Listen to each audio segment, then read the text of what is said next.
Jaya Radha Madhava Kunja Bihari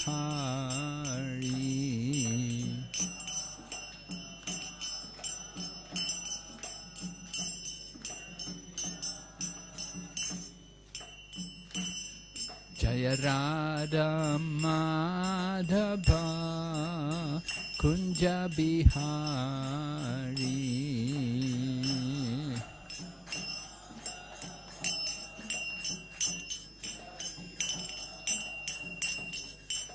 Gopi Jana Vallabha Giridharadhari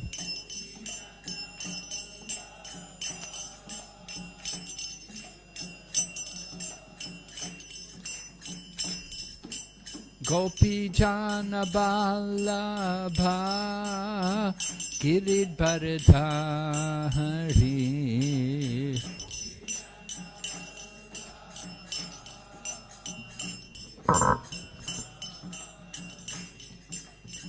Yashodanandana Braja Janaranjana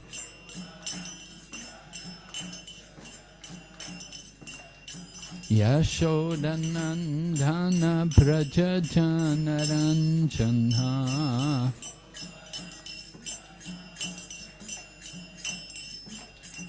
Yamunatera Vanachari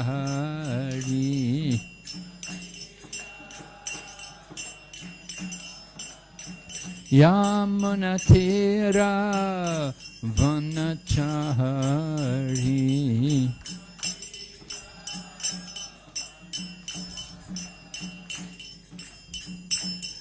Jaya Radha Madhava Kunja Bihari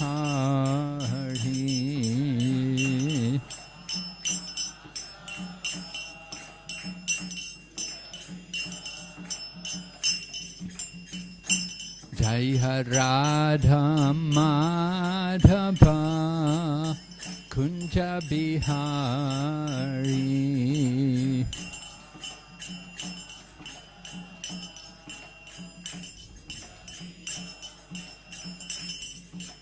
Gopi Jana Vallabha Giridharadhari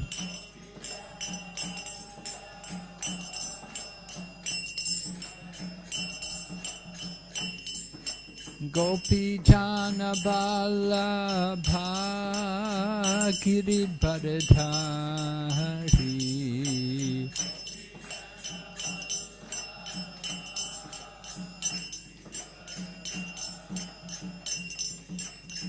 Yashodanandana Praja Janaranjana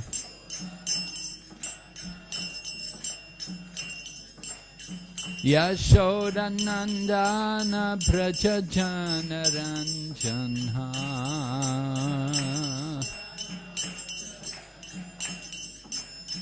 Yamunatira Vanachari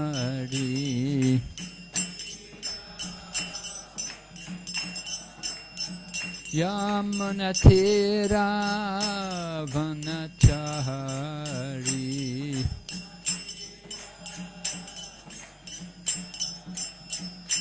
Hare Krishna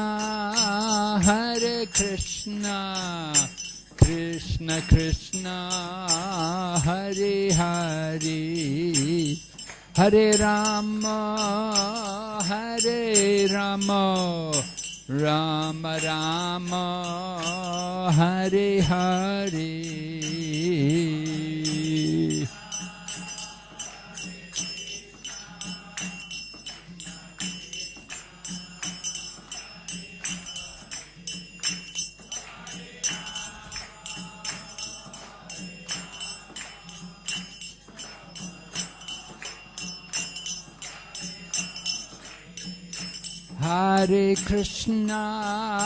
Hare Krishna, Krishna Krishna, Hare Hare, Hare Rama, Rama, Rama Rama, Hare Hare.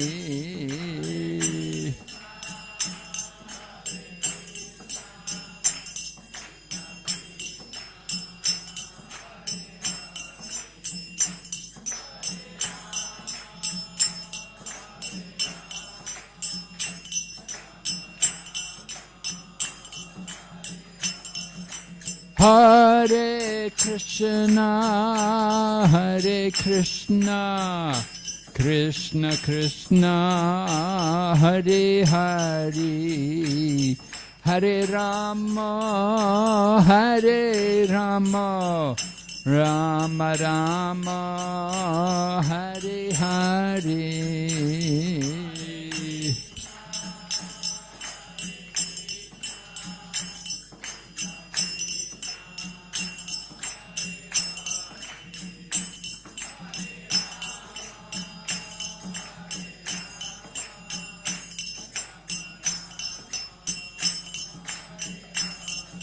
Hare Krishna, Hare Krishna, Krishna Krishna, Hare Hare, Hare Rama, Hare Rama, Rama Rama, Hare Hare.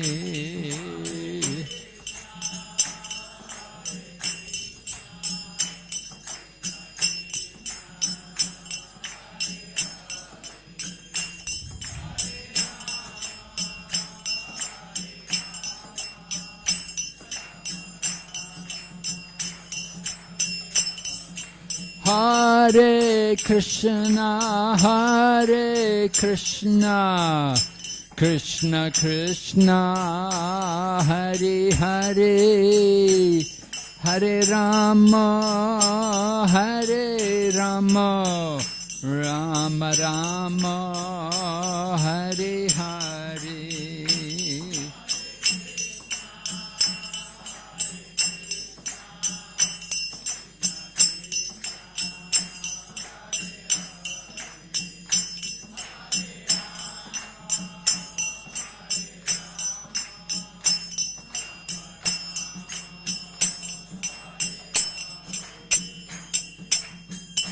Gaur Premanande Haribo.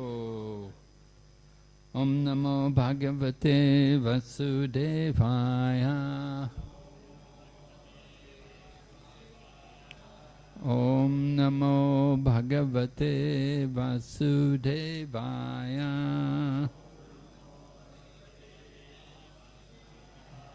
Om Namo Bhagavate Vasudevaya.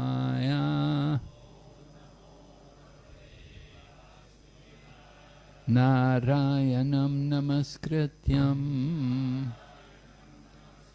Naram Chaiva Narottamam Devim Sarasatim Vyasam Tato Jayamudirayat Nista Praeshu Vabhadreshu Nityam Bhagavata Sevaya Bhagavati Uttama Shloke Bhaktir Bhavati Naishtaki. So we're continuing to go through these different prayers offered by Queen Kunti, which is from the first canto of the Srimad Bhagavatam, chapter number 8. Right? So we were hearing Queen Kunti's prayers. Last night we stopped at this verse, which is a very well-known verse, very beautiful verse. You can chant, repeat. Krishnaya Vasudevaya Devaki Nandanaya Cha Nanda Gopakumaraya Govindaya Namo Namaha. So Queen Kunti prays to Lord Krishna, let me offer my respectful obeisances unto the Lord, who has become the son of Vasudeva, the pleasure of Devaki, the boy of Nanda, and the other cowherdmen of Vrindavan, and the enlivener of the cows and the senses. So Queen Kunti describing Lord Krishna, identifying Krishna in different ways, because many people are Krishna. So which particular Krishna is she identifying with? She's identifying with that Krishna who's the son of Vasudeva. Now some people, they think of Vasudeva as being the all-pervading. So yes, Krishna is all-pervading. He's everywhere. He's in everything. He's in every atom. He's in the hearts of all living entities. So that is Krishna also. Krishna, he is also Vasudeva. And he is also the son of Vasudeva. His parents were Vasudeva and Devaki when he appeared in Mathura. And then Lord Krishna is also described as the pleasure of Devaki, the mother. She's the one who gave birth to Lord Krishna. He appears from the womb of Devaki. Devaki and Vasudeva were both in the prison house of Kamsa. And the Srimad Bhagavatam describes how Devaki had a brilliant effulgence when the Lord was within her womb.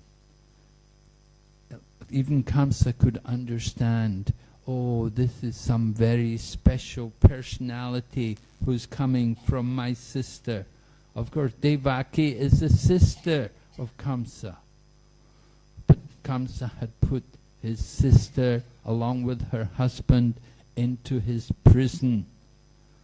So this Krishna is the one who gives pleasure to Devaki, and is also described as Nandagopa Kumaraya. He's also related to Nanda Maharaj and the cowherdmen of Vrindavan. Because Lord Krishna, from his very birth, it was arranged that Vasudeva would bring Lord Krishna over to Gokul, across the Yamuna, to change the baby. Lord Krishna took the first of all, he appeared in the prison in Mathura in the four-arm form as Narayan, to convince Vasudeva and Devaki that he was the Lord and he was coming as their son. So they requested him, please take the form of a baby, because if everyone sees us with a child, if they think we have a child with 4 arms, they'll think it's very strange. You know, you wouldn't like to take your child around if he has 4 arms, you know. I mean, unless you're very, very much an inhabitant of Vaikuntha. In Vaikuntha, everyone has 4 arms, but we don't see people with 4 arms here in this world. So Lord Krishna was appearing in this bhumi, on this planet, and Vasudeva and Devaki requested him, please take a form as a baby. And so the Lord assumed a form as a little baby. Vasudeva then took him out across the Yamuna to Nanda Maharaj's home, and took the baby girl whom Mother Yashoda had given birth to, and left the baby boy there for Nanda Maharaj. So Lord Krishna was brought up in Vrindavan with the Brijbasi people, because he loves to be with all the cows and the people of Vrindavan. They're all very dear to him. They're his very, very dear devotees. So Lord Krishna, from the moment of his birth, he's, take me there to Vrindavan. I want to be in Braja with all the Brijbasi people and with all the cows. Because Krishna is also Govindaya Namo Nama. He's also known as Govinda, one who gives pleasure to to the cows and to the senses. So Lord Krishna has that position. He's very fond of cows, and he's also fond of the Brahminical culture. And the Brahminical culture, not just the birth, one who's born as a Brahmana, but the Brahminical culture means people who are actually devoted to the Supreme Lord. In other words, Vaishnava. The Brahman position of a Brahman, that is a material designation. And it's not something which is just acquired by birth. The birthright alone does not qualify one as a Brahman. You have to develop the qualities of the Brahmins. And that is described in the Bhagavad Gita. All the qualities which are expected to be seen in a Brahman.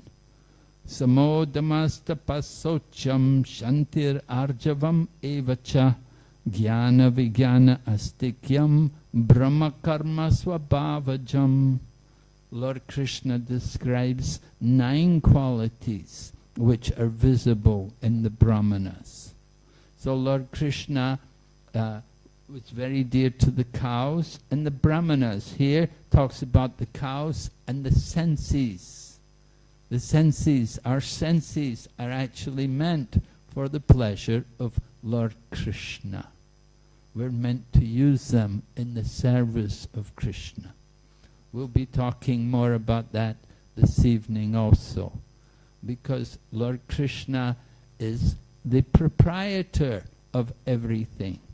So our senses are also his property, and we're meant to use them in his service. I said here, he's the enlivener of the cows and the senses. The cows are very happy when Lord Krishna is there. When Lord Krishna would call them, the cows would come running, and they would give milk in abundance. Of course, in Lord Krishna's cows are all Kamadhenu cows. They're wish-fulfilling, they fulfill everything, they give everything, unlimited quantities of milk. In Vrindavan, the cows are all Kamadhenu cows. The trees are Kalpabriksha, and every speck of dust is Chintamani. But the people of Vrindavan, the actual inhabitants of Vrindavan, are so pure that although the cows and the trees can give everything they want, the people of Vrindavan simply want some flowers and fruit from the trees and some milk from the cows. And they use these things to offer to Lord Krishna. They don't want anything for their sense gratification. They're satisfied to have flowers and fruit and milk. And in this way they can perfectly worship Lord Sri Krishna. So Lord Krishna is known in this way by Kunti. She's identifying Lord Krishna, the son of Vasudeva, the one who gives pleasure to Devaki, and the one who is also very dear to the Nanda Maharaj and the cowherd men, the Gopas of Vrindavan. Nanda Maharaj was like the foster father of Lord Krishna. Although Lord Krishna came from Vasudeva and Devaki, his childhood was there in Vrindavan with Nanda and Yashoda. They were his foster parents. Lord Krishna was enjoying with them. Actually, the Shastras tell us that whenever Lord Krishna comes, it's always Nanda and Yashoda who are his mother and father. Vasudeva and Devaki, they could give birth to Krishna, but they could not enjoy the childhood lila of Krishna. The childhood lila of Krishna is very, very special. And that is only for Nanda Maharaj and Mother Yashoda. Mother Yashoda is such a great devotee.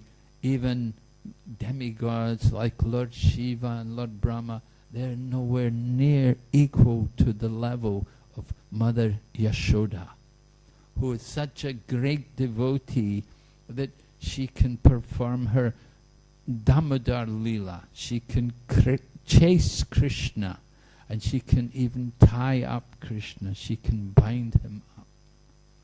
So this is the exalted position of devotees like Mother Yashoda, Nanda Maharaj. He can chastise Krishna. Even the people of Vrindavan, they would tell Nanda Maharaj, we think your son may be some great demigod. He may even be an incarnation of Narayan, because he's killed so many demons who've been coming to Vrindavan. We don't know his identity.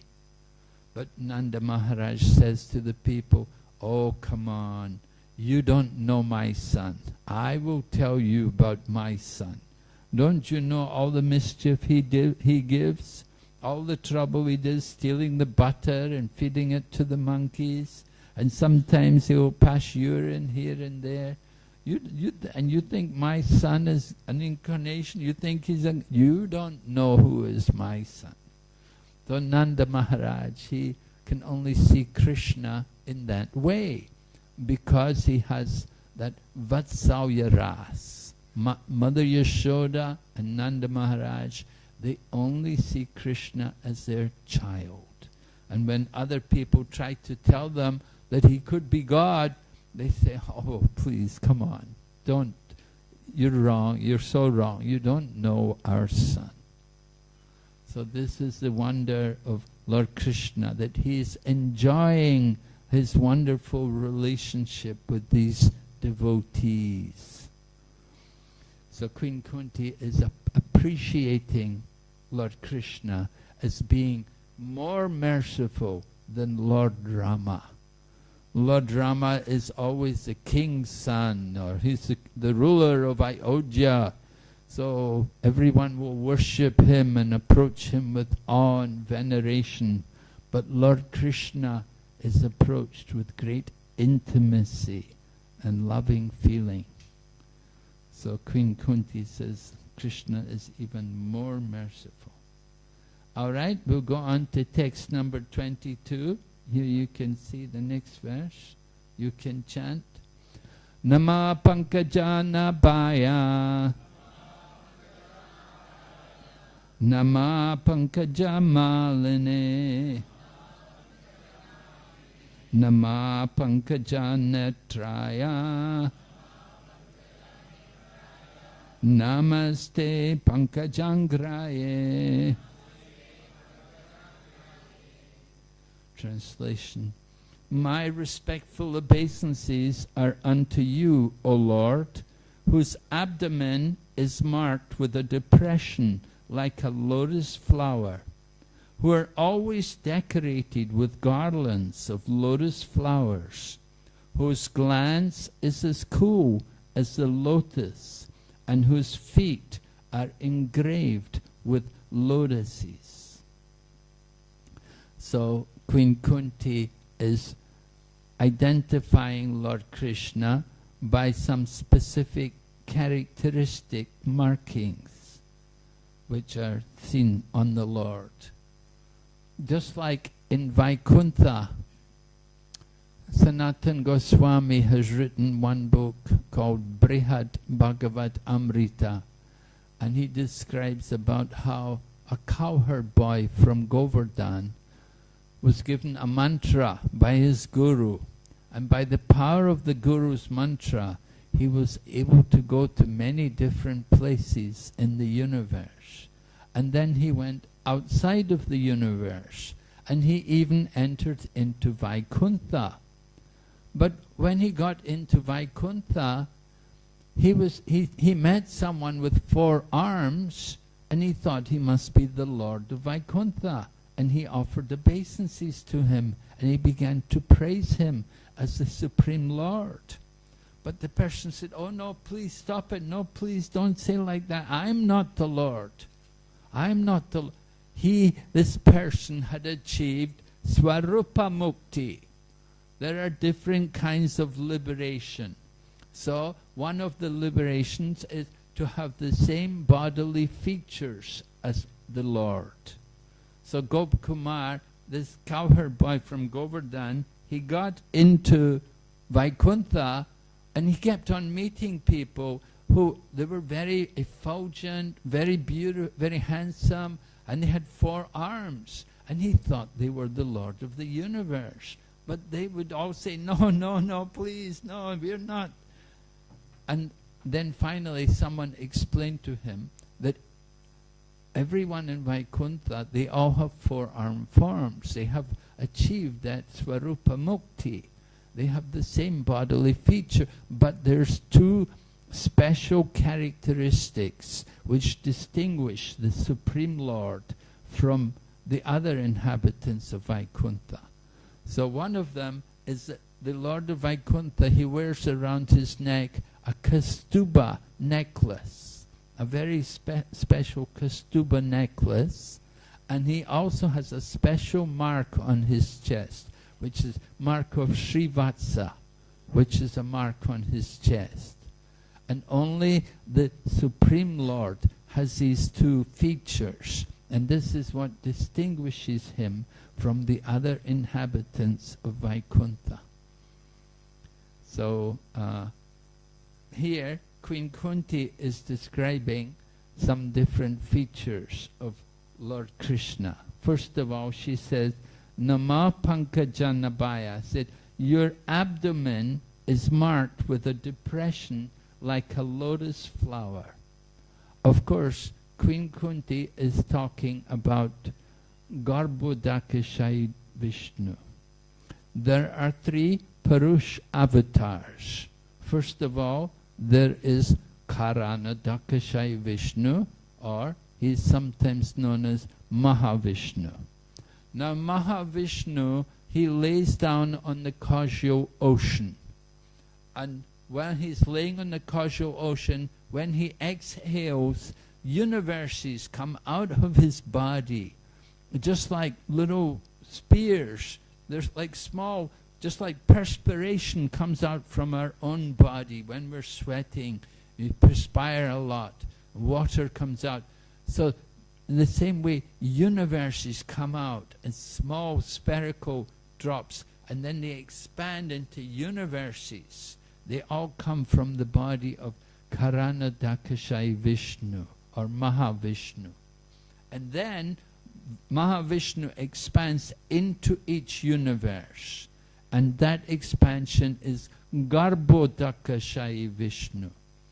And he goes into each universe, and then from his own body, perspiration comes, which makes an ocean in the bottom half of the universe. That is called the Garbhodak ocean.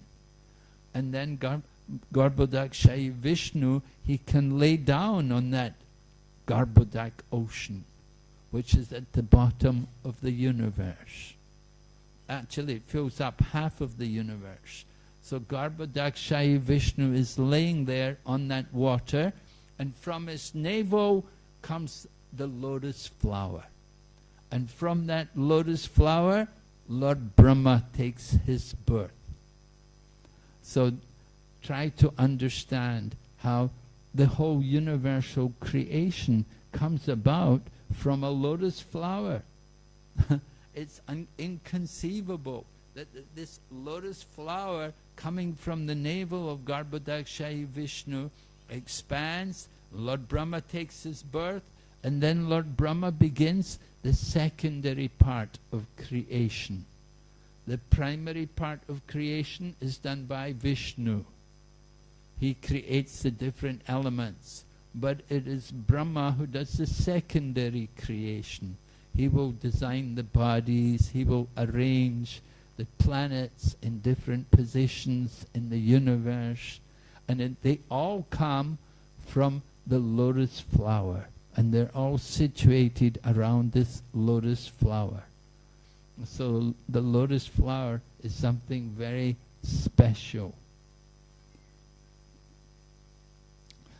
So the Lord's abdomen is marked with the depression of a lotus flower, and the Lord is always decorated with a garland of lotus flowers. The Lord likes to have a garland of lotus flowers.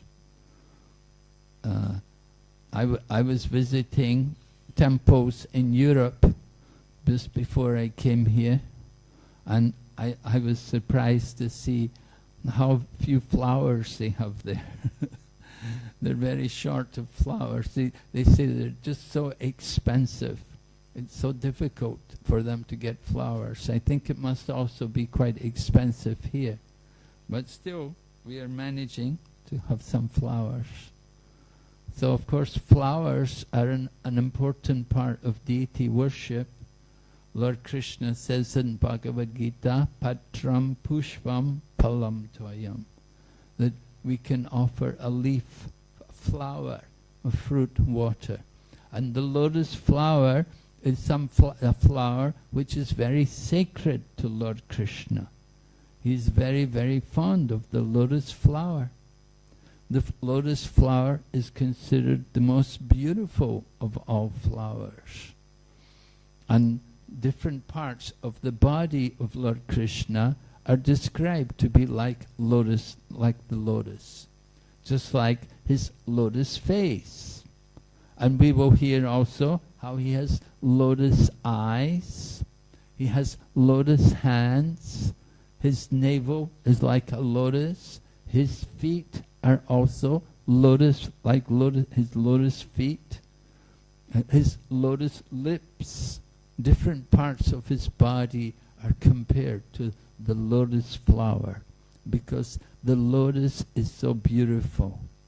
So whenever we see the lotus flower, we're encouraged to remember Lord Krishna, right?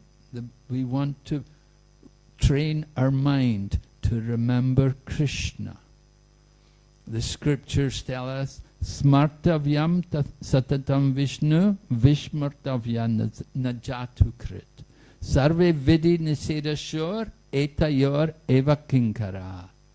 The most important of all regulative principles is always remember Krishna and never forget him. This is the most important. And we have to do that. We have to train our mind to remember Krishna. Queen Kunti is showing us how by seeing the lotus flower, then we can remember Krishna. And we can awaken our love for Krishna just by seeing the lotus flower.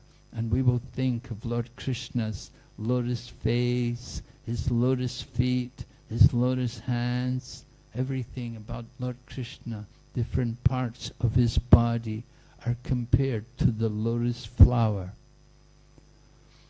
Srila Prabhupada, when he was talking on this verse, he described how in the Bhagavad Gita, Lord Krishna had also given Arjuna some different ways in which people could remember him. And we see, for example, in Bhagavad Gita, Vibhuti Yoga. Lord Krishna is describing his vibhutis, how he is present in so many different ways, so that common people can think of the Lord at every moment. Prabhupada takes a verse, Rasoham apsu kuntiya. Lord Krishna says, I am the taste in water.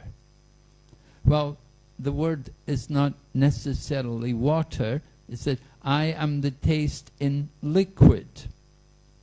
Actually, rasoham apsukuntiya.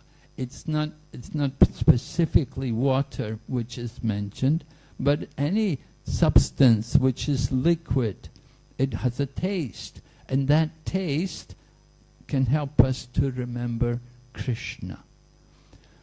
When Srila Prabhupada was in Indonesia, in Jakarta, it's recorded how he met this one man. It was an Indian man living in Jakarta.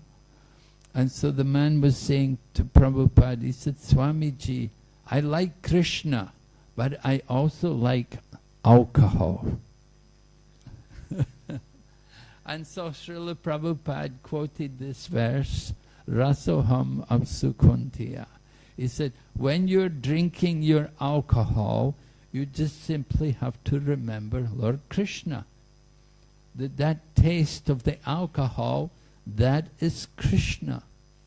And if you go on thinking like that, then one day you will also develop pure love for Krishna. And so this, Srila Prabhupada was encouraging this man in this way.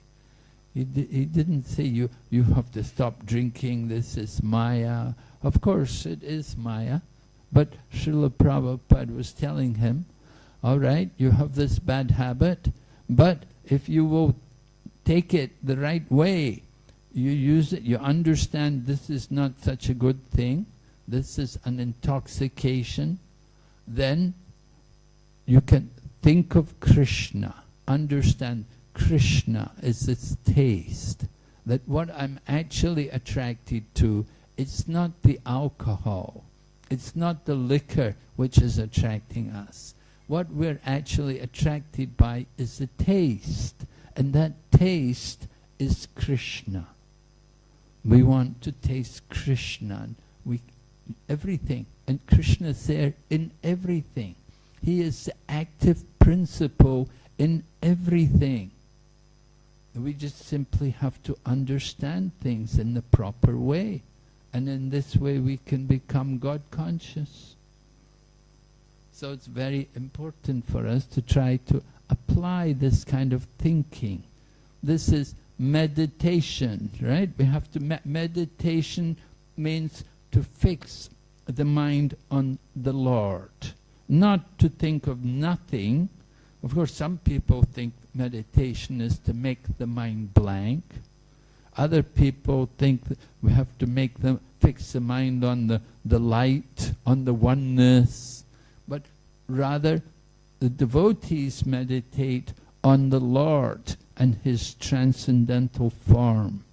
And He has special beauty. And we can see that beauty. For common people, the Lord comes in the form of Archamurti, in the form of the deity. And when we worship the deity, then we can actually see the beauty of the Lord. Just like tonight, we see the deities, very beautiful, beautiful dress, and they're nicely decorated, and they look very pleasing and charming. Decorated with a garland of flowers and beautiful jewelry. So we come and we see the deities and we see the beauty of Lord Krishna. And seeing the beauty of Krishna, we forget all the troubles, all the miseries of the material existence. So the temple is like that. It is meant to be an oasis in the desert. We come out of the desert of material existence and we come into the transcendental realm where Lord Krishna is residing with all of His eternal associates. We see Lord Krishna with Srimati Radharani. Then we see Lord Krishna with Lord Balaram. And then we see the Lord is there with his brother and sister Baladev and Subhadra. And then we see him in his most merciful form when he comes as Chaitanya Mahaprabhu along with Lord Nityananda. And then we see his other incarnation as Lord Narsingha, who's the protector of the devotees. So we come to the temple and we forget all the struggles of material existence, and we fix our mind on the transcendental form of the Lord. So this way meditation is made very easy for us, seeing the deity and chanting the holy name. by chanting the holy name, then we're also directly connecting with the Lord. So the process of Krishna consciousness is very easy if we will follow the process. We just have to follow as we're being instructed by the spiritual teachers, Srila Prabhupada, in the line of disciplic succession. They're giving us these instructions. If we follow them, then certainly we can become God conscious. We can remember Him at every moment. How to remember Him? Well, by chanting, just by coming, seeing the deity, hearing Srimad Bhagavatam. We want to hear, just like we're speaking every evening here, we're speaking from Srimad Bhagavatam. We want to hear Nityam Bhagavata Sevaya. Some people think, oh, Bhagavat Sapta, 7 days, that's enough. No. Srimad Bhagavatam says, Nityam Bhagavata Sevaya. You have to hear the Bhagavatam regularly, constantly. Nitya means every day or even 24 hours a day. We have to hear continually this message of Srimad Bhagavatam. Srimvatam Swakata Krishna Punya Shravana Kirtana. Simply by hearing you get pious activities.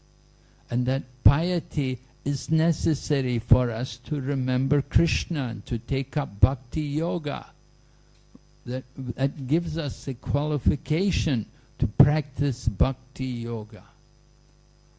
Srila Prabhupada was asked, how do we know if we're making advancement?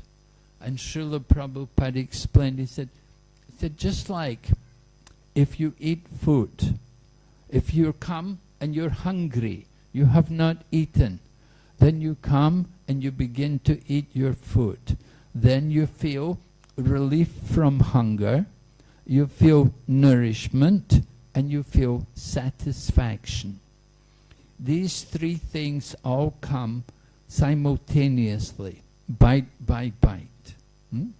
Nobody else knows if we're getting relief from hunger. We know ourselves. We know ourselves. When you're satisfied, when you no longer feel hungry, you feel satisfaction, you feel nourishment. So the Srimad Bhagavatam compares this eating process to making advancement in spiritual life. It's just like when we are worshipping Krishna and chanting the holy name, we should feel detachment from the material things. We're less concerned with the mundane world. We will feel also devotion for the Lord. And one day we will also have direct perception of the Lord. We will actually see Krishna. When we see the deity, we will not just simply think, oh, a statue. We will think, the Lord Himself has come. The Lord has appeared in His deity form. And when we chant the holy name, we will know Krishna is there. It's Krishna coming as His holy name. The direct perception of Krishna is there. So in this way we will know how we're progressing in spiritual life by these three things. It's just like eating. Srila Prabhupada explains about this verse. He said, Panka means mud, and ja means to generate. So Pankaja, the lotus flower, is so important. Still, it is generated from mud. So Krishna likes Pankaja very much, lotus flower. So if we see lotus flower, we can immediately remember Krishna. Right? We should think like this. Kunti Devi, a great devotee, is giving us opportunity to become Krishna conscious. Simply concentrating your mind on lotus flower. That's all. As soon as you see a lotus flower, you will immediately think of Namo Pankajanabhaya. Oh, Krishna's navel is just like lotus flower. So Queen Kunti is teaching all of us how we can remember Krishna, right? The most important business is to fix the mind on Krishna.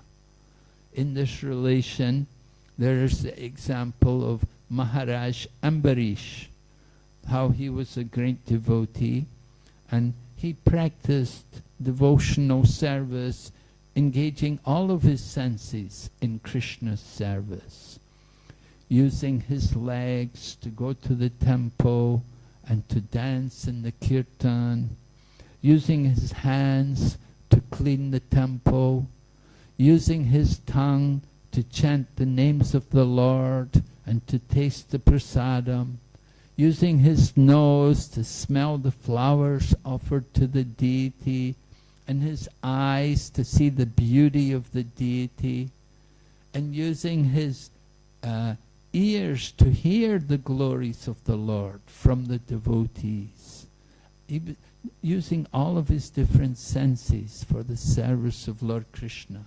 But Srimad Bhagavatam says the very first thing he did was Savaimana Krishna Padaravindayo.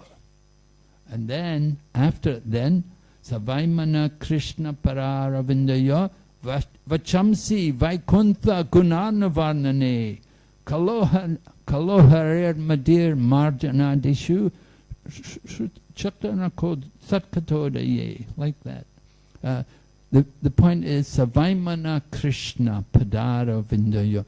The Ambarish Maharaj fixed his mind on the lotus feet of Lord Krishna.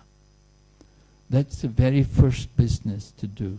Just like in the Bhagavad Gita also, Lord Krishna is instructing Arjuna. He says to Arjuna, first of all think of me, and then perform your duty and go and fight. He doesn't say do your duty and then come back and then think of me. First of all, you think of me in the form of Krishna, and then go and do your duty. So our very first business is to control the mind. Srila Prabhupada used to quote his own spiritual teacher, Om Vishnupad Bhaktisiddhanta Saraswati. He said his Guru Maharaj used to say, every morning you have to take shoes and beat the mind. And every evening, before you take rest, you have to take a stick and beat the mind. Why? To bring them, the point is, bring the mind to think of Krishna. Because the mind is rebellious. From the Bhagavad Gita, we know the mind can be the friend, the mind can be the enemy. It's how we use everything. Are you going to use your mind to think of Krishna and to elevate yourself? Or are you going to use the mind to think of Maya and degrade yourself? So very important that we train our mind to think of Krishna. So Queen Kunti, she's a great devotee. Her mind is trained. She's thinking the lotus flower, and she's showing us how lotus flowers can help us to remember Krishna at every moment. We have to train the mind. How to beat the mind? Sometimes people wonder, how to beat the mind? How do you do that? What you have to do, you get the mind to do what it doesn't want to do. Right? The mind doesn't want to wake up in the morning and go to Mangal Arti. The mind doesn't want to get up in the morning and chant the holy name. The mind said, oh no, sleep, take more rest, you need more sleep. The mind will say so many things. The mind will say, don't surrender to Krishna. The mind will say, well, you chanted yesterday. Why do you need to chant today? You need a day off, you know. The mind will say so many things. We have to train the mind. The mind is rebellious, and we have to discipline it. And how do you train it? Sometimes it's compared to a wild animal sometimes. How do you train a wild animal? Did you ever train a lion or a tiger? You capture it, you put it in the cage, and then you don't feed it. You starve it. You let it go hungry for many days. So the beast is very hungry. And then you have to beat it. And after you've beaten it, then you feed it. So in this way the animal understands. They think, this man is very powerful. He put me in the cage, he beat me, and now he's feeding me. I better do what he says. So the same way we have to do like that with our mind. You have to beat the mind. You make it do what it doesn't want to do. The mind, due to our contamination, doesn't want to hear about Krishna. We make it go and hear about Krishna. The mind doesn't want to chant. You chant. The mind doesn't want to serve Krishna. You make it serve Krishna.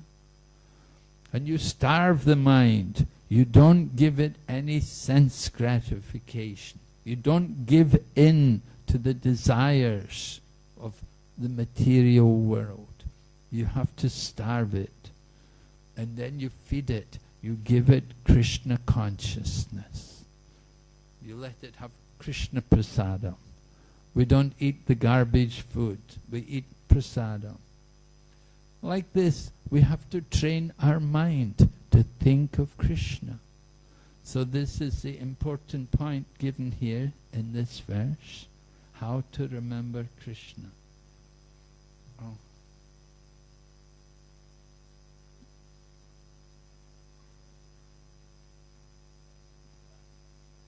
Okay, we'll go on to the next verse. Let's see. Just a minute. No.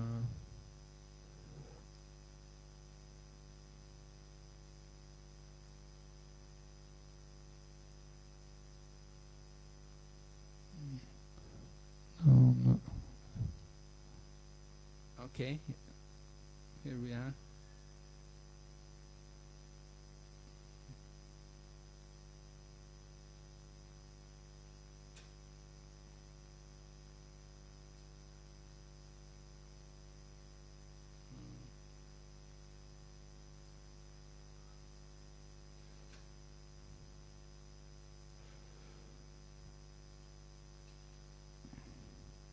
Okay, so this is text number 23 in the verse. Yata Rishikesha Kalena Devaki Kamsena Rudati Charam Sucharpita Vimochita Hamcha Sahatmaja Vibho Trayevanatena Muhur Vipadganat.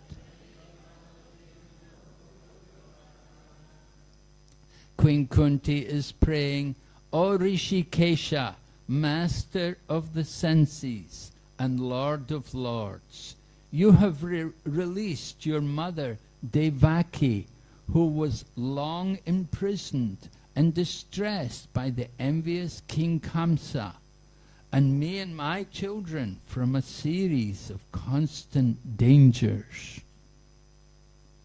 So, Queen Kunti is addressing Lord Krishna as Rishikesha, Master of the senses. Rishik meaning the senses, and Ekesha, the Master. So, there is one Master, Ekala Ishvara Krishna or Sabhritya. Lord Krishna alone is the master. All others are his servants. So everything which we have, it is actually Lord Krishna's property. When we study the Bhagavad Gita, we read there in the 5th chapter the peace formula. Bhoktaram yagna tapasham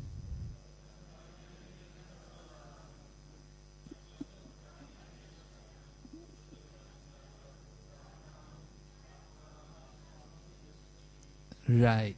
So everything is the property of Krishna. Right? He is Maheshwar. He is the proprietor. Everything belongs to him. It's all meant for his pleasure. Our body also, it is, we say our body, it's not really ours. It's given to us by the grace of Krishna.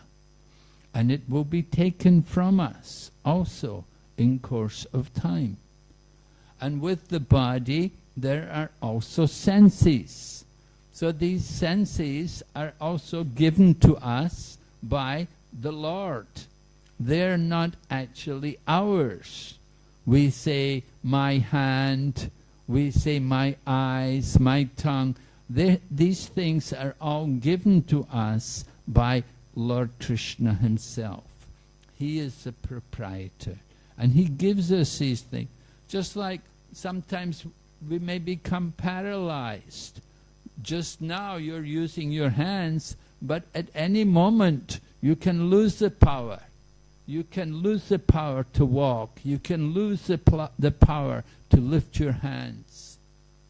That power can be taken away from us because this body is not ours. It's given to us. And we're given that body according to our past activities, according to our qualification. We're given a particular type of body. Just like somebody may think, I want to eat stew. You know, you'd have to be, you know, it's not a normal human being who would want to eat stew. But when some living entity thinks like that I want to eat stew, then they're given the body of a pig. You don't need the human body. You take the body of a pig, and they live in the pig body. So this is what happens. The body, this body is a manifestation of our karma from our past activities. And we're in the field of karma now. The work which we do, the activities which we perform in this life, it will determine our future body. We are sowing the seeds of the future body by the work and the activities which we do now in this life. It will determine what kind of body we will take in the future. Just like now we have the human body, so we're superior to the animals, you know, the dogs and the cats and the different living entities which are running around here on 4 legs. We're superior to them. But at the same time, there are living entities superior to us. There are demigods or devas, the residents of the higher planets, and they are superior to all of us. And we are directed and controlled by them. We are also influenced by them. And of course, above the demigods, there is the one Supreme Lord. So, we want to understand the nature of this material world. That Lord Krishna is actually the master of the senses. And he is the Lord of all lords. There are many different lords. Indra is also Lord, different Lord Shiva, Lord Brahma. Who is the Supreme Lord above all of them? Of course, that we say the Supreme Lord is ultimately Lord Sri Krishna. Just like Bhrigu Muni was enlisted by the demigods to go and find out who is supreme among Brahma, Vishnu and Shiva. And Bhrigu Muni went to Lord Brahma first of all. Now Bhrigu Muni is one of the sons of Brahma. And when he went to see Lord Brahma, he did not offer respect to him. So Lord Brahma thought, he is my son and he's not giving me any respect. He was just disrespect. He didn't show any interest in his father. So Brahma was not pleased. He thought, what kind of son is this? And Bhrigu could see that Brahma was disturbed. Although Lord Brahma didn't do anything, he didn't take any action against Bhrigu, but he was not pleased to meet with Bhrigu because Bhrigu did not give him any respect. So then Bhrigu went to Kailash to see Lord Shiva. And when Lord Shiva saw him coming, Lord Shiva was thinking, oh, Bhrigu, it's my brother, because Lord Shiva he's also one of the sons of Brahma. He had come into this world as one of the sons of Brahma. So he came to embrace Bhrigu Muni. But Bhrigu Muni saw him coming. He said, oh, don't you touch me. No, no, don't you touch me. Look, your body's all ashes, and you've got these snakes on your body. I don't want to be touched by you. You're all contaminated. Don't come near me. So Lord Shiva, he is Asutosh. He can be easily pleased, but he can also be easily angered. And when he heard Bhrigu Muni speak like that, he became angry. And he was ready to kill. He said, where's my Trishu? Let me get my Trishu. I'll kill this man. And Mother Parvati had to come quickly, and she embraced Lord Shiva and said, no, no, he's your brother. She told Bhrigu, get out of here. You better go quick. Save your life. So Bhrigu Muni had to leave there. Then he went to Svetadweep. And he went to see, in Svetadweep, Lord Vishnu was lying there. And he was lying on his serpent bed of Anantashesha, and Lakshmi was there massaging his lotus feet. So Bhrigu Muni came in and he kicked Lord Vishnu on the chest. He just kicked him. And what did Lord Vishnu do? He got up and said, oh, my dear Bhrigu Muni, I hope you did not hurt your foot on my hard chest. Right? So this was shocking to Bhrigu Muni, because he committed the greatest offense against Lord Vishnu. But Lord Vishnu was so tolerant. He said, oh, I hope you did not hurt your foot on my hard chest. So Bhrigu Muni came back and he told all the sages who was actually the Supreme. So we say, Aradhanam Sarvesham Vishnor Aradhanam Param. Of all kinds of worship, the worship of Vishnu is the Supreme. And the worship of Vishnu means also worship of Lord Krishna. It is Lord Krishna who is the origin of Vishnu. Lord Vishnu is Purusha avatar. But the Purusha avatars, they are coming from Govinda, the original Swayam Bhagavan, Lord Sri Krishna. Anadir Adir Govinda Sarva Karana Karanam. The cause of all causes and the origin of everything. So this is Lord Krishna's supreme position. So it is Lord Krishna who is the master of everything and the Lord of Lords. And this was appreciated by Queen Kunti. And Queen Kunti said, you've delivered your mother Devaki, who was long imprisoned.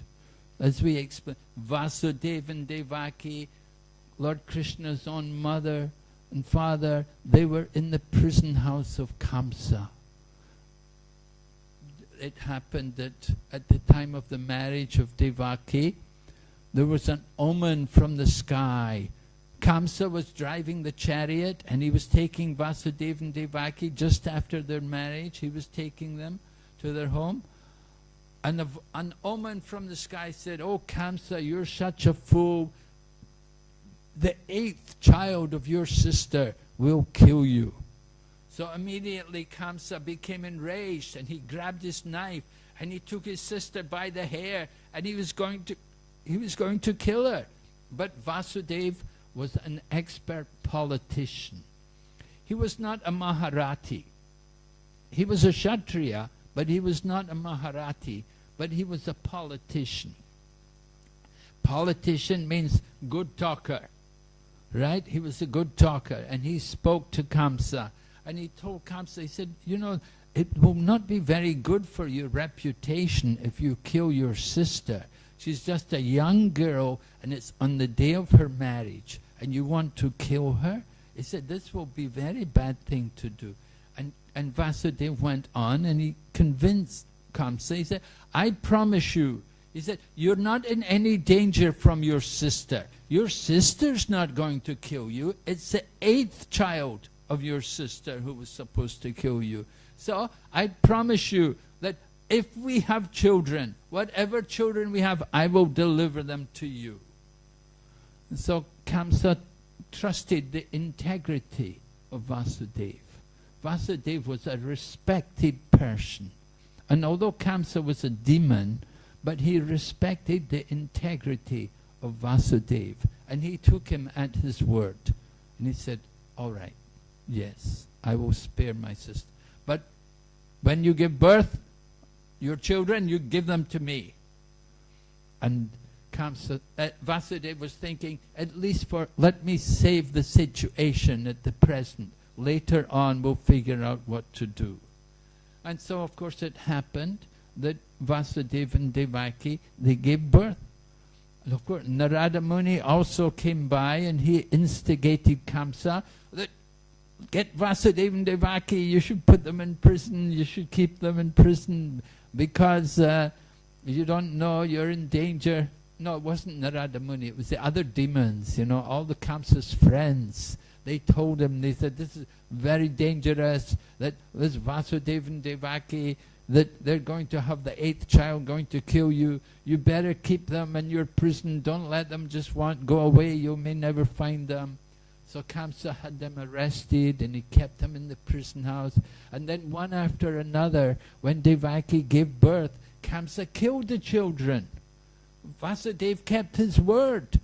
He thought, well, we've given birth. I promised Kamsa that I would give he delivered the children to Kamsa, and Kamsa killed them one after another. 6 children were killed. The 7th child, of course, was Lord Balaram. And Lord Balaram was transferred. Everyone thought Devaki had a miscarriage. But actually it was the arrangement of Purnamasi that she transferred the 7th child, who was Lord Balaram, she transferred him to the womb of Rohini, who was over in Gokul, in the home of Nanda Maharaj. So Krishna and Balaram are actually brothers, although Balaram took birth from Rohini. But actually, originally, they were brothers. So the 7th child was Lord Balaram, and then the 8th child, Lord Krishna.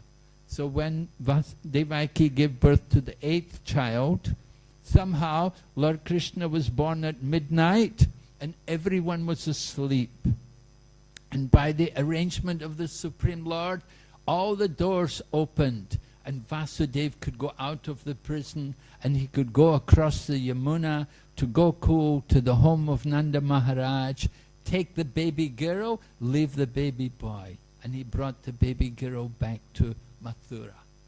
And that next morning, Kamsa came and he heard that Devaki had given birth. He came running, the 8th child is born, the one who's going to kill me. And they said, no, it's a girl, it's not a boy. He took the child and he tried to throw on the ground, but the child rose up in the air and revealed the divine form of Mother Durga, one of the forms of Durga. So Kamsa, it was a shocking experience for him that he saw the divine form of, the goddess Durga. And so he became a little humble and he thought what to do. So this is the pastime. Lord Krishna, of course, was brought to Mathura and he had to fight with Kamsa. Akrura has his famous journey going to Vrindavan and bringing Krishna and Balaram from Vrindavan to Mathura, and Lord Krishna has to go in the arena with Balaram, and they have to fight big wrestlers, Chanura and Mustika, very big, powerful wrestlers. Lord Krishna and Lord Balaram are fighting them, and they fought them and killed them, and then Kamsa came with his sword, and he wanted to kill Krishna. So Lord Krishna had to deal a death blow to Kamsa. And he killed Kamsa, and when he killed Kamsa, then he could release Vasudeva and Devaki from the prison house. And so in this way, Devaki was released by the grace of Lord Krishna. And this is being appreciated by Kunti.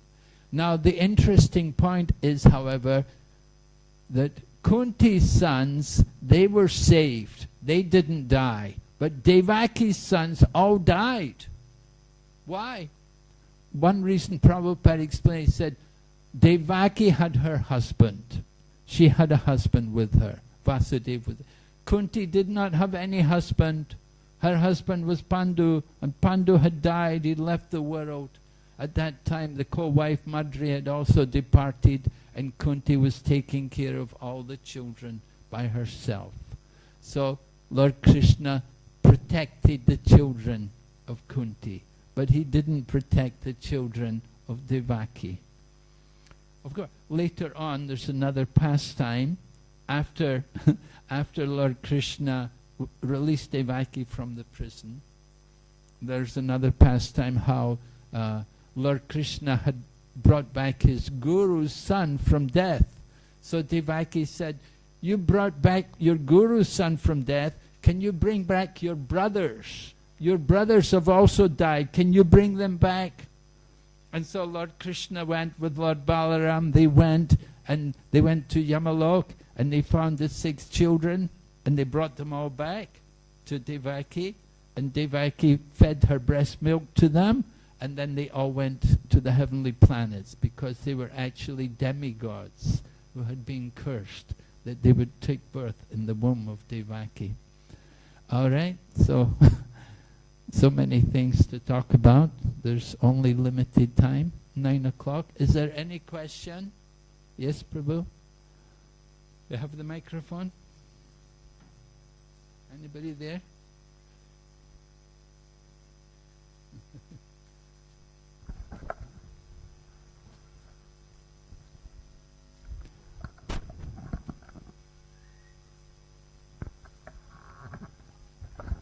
Hare Krishna Maharaj, Dandavat Pranam. Maharaj, with your permission, I'll make one comment and ask one question, Maharaj. Yes. The comment is, Maharaj, your purity is so much relishing, and what Sister Staka said, Anandam Buddhi Vardhanam Pratipradam. So every day when we are listening to your Katha, Maharaj, that joy is increasing so much that if your Katha goes on the whole night, I believe we will still be relishing. Thank you, Maharaj, for giving us this series of lectures. Maharaj, my question is that we always, when we talk about our senses, we always are at least in trial mode to try to dovetail our senses to the pleasure of Krishna. Now today you told one sentence which is very hopeful, giving a lot of hope, where you said that Lord Krishna is the enlivener of cows and senses. So he enlivens the senses. So on one hand, there is an effort from our side to dovetail the senses, pleasure of senses to Krishna. On the other hand, Krishna enlivens it. So which one precedes? So Krishna, if enlivens the senses, the process could be much easier for us. Why that is not happening, Maharaj? In our case, I meant to say. Well, Krishna says, as you surrender to me, I reward you accordingly. So it's a reciprocation. Krishna's Bhakta Vatsala, right? He reciprocates with the bhakti. So where he sees bhakti, then he will reciprocate with that devotee. We'll feel that enlivening nature will come by the grace of Krishna. We will become enlivened by Krishna's mercy. The more we have the mood to want to please Krishna, to serve Krishna, then Krishna will give us that transcendental pleasure. Yes? Hare Krishna Maharaj, Maharaj, you mentioned that after Vasudeva took Krishna to Gokul, and then he brought the girls back to prison, and Kamsa knew that she became Durga. So Kamsa knew very well the boy has already gone. So how did he manage to keep himself quiet, not harming Vasudeva and Devaki for so many years? Kamsa didn't know. He didn't know a boy was born. He didn't know. No. So when Devaki delivered, then the Kamsa came the next morning only and thought it's a girl. They said, no, it's a girl, not a boy. But still he wanted to kill it. He didn't know it was a boy. He didn't know that. He found out later on. They told him that Vasudeva tricked you. Then became very angry. Wanted to kill Vasudeva. That was when Krishna took action to kill him. But when Kansa sent Putana to kill all the babies in Gokul, that time I'm sure that Kamsa knew about it by then, or he didn't know? Didn't know. Didn't know. No. Didn't know. The different demons. We hear that they were friends of Kamsa, but he didn't know what was happening. He sent agents to kill all the children born around there. But the only people he could kill were the children of the demons, the children of Kamsa's army. They were all killed. The devotee children were all protected. But Kamsa didn't know. Hare Krishna Maharaj. Yes. Yeah. Hare Krishna. Maharaj, here. Oh, okay. Maharaj, one common trait we see in all the demons like Ravana or Kamsa is that they are on a suicidal mission actually. Even Kamsa, after seeing Mother Durga, at least at that point of time, he could have understood his precarious situation and he could have made a turnaround. But why they are hell-bent on destroying themselves? This is my doubt actually. Even Kamsa and Ravana also. So many advice was given, but still he was very adamant that he should fight and... I didn't hear everything clearly. Maharaj, I will repeat again, Maharaj. One common trait we see in all the demons like Ravana or Kamsa is that they never ever try to, make a turnaround in their position. Like even after seeing Mother Durga, Kamsa at that point of time he could have realized that it's a futile battle and he could have, saved himself. But why they don't do that? Why they don't surrender? And worship like that.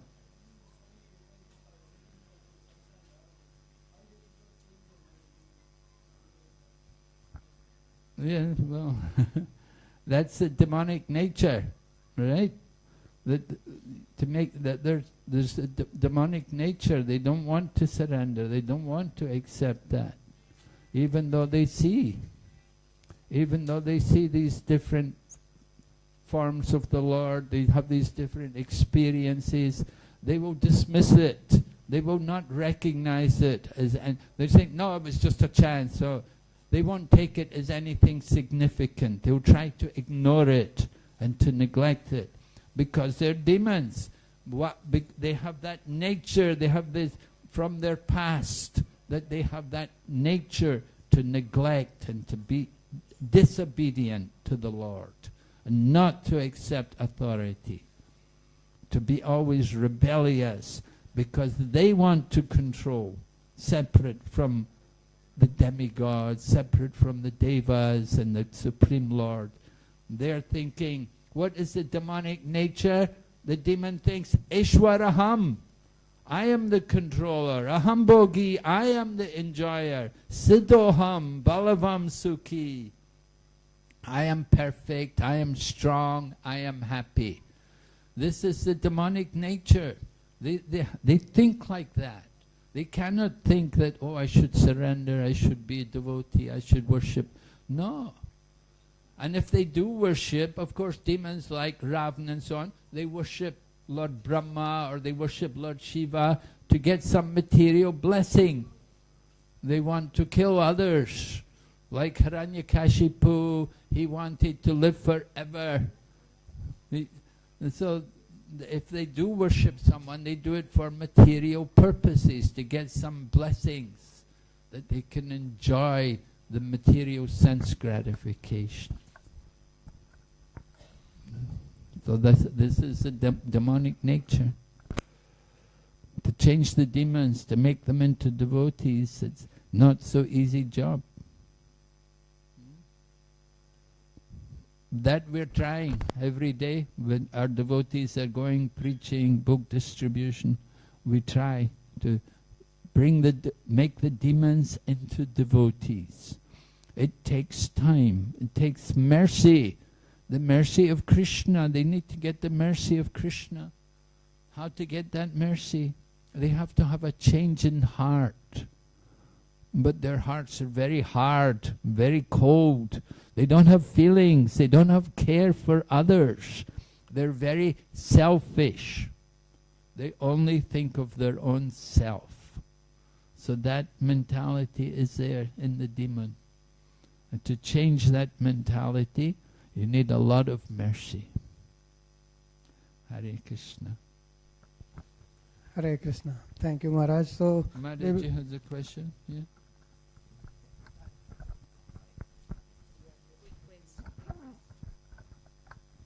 Hare Krishna Maharaj, thank you so much for such a wonderful class. Maharaj, you were talking about Devaki's children getting killed by Kamsa.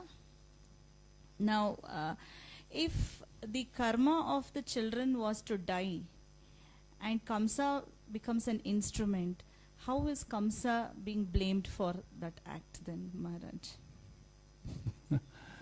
Well, yes. Karma of the children was to die, but how they could die, there are other ways they could die, you see. Not that somebody has to come and kill them. They could die other ways. If the Lord wants them to die other ways, He can arrange that. But Kamsa had to reveal his demonic nature by killing them. Yeah, they could have died other ways, but the Lord wanted Kamsa should do it. That was the curse, actually, that they would be killed by Kamsa. Those children in their previous life, they had worshipped Hiranyakashipu, right? And then they had worshipped. They were the children of Hiranyakashipu, and they worshipped Lord Brahma without going through their father. So Hiranyakashipu cursed them that next life they will take birth in the womb of Devaki and be killed by their father. Because Kamsa was in previous life, he was Kalanemi.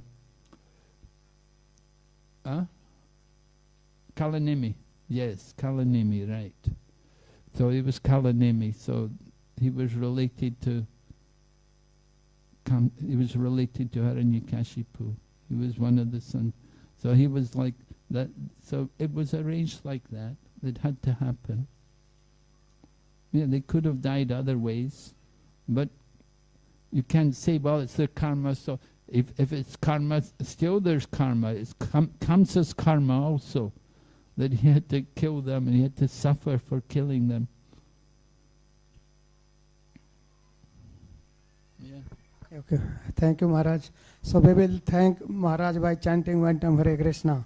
Hare Krishna, Hare Krishna, Krishna Krishna, Hare Hare, Hare Rama, Hare Rama, Rama Rama, Hare.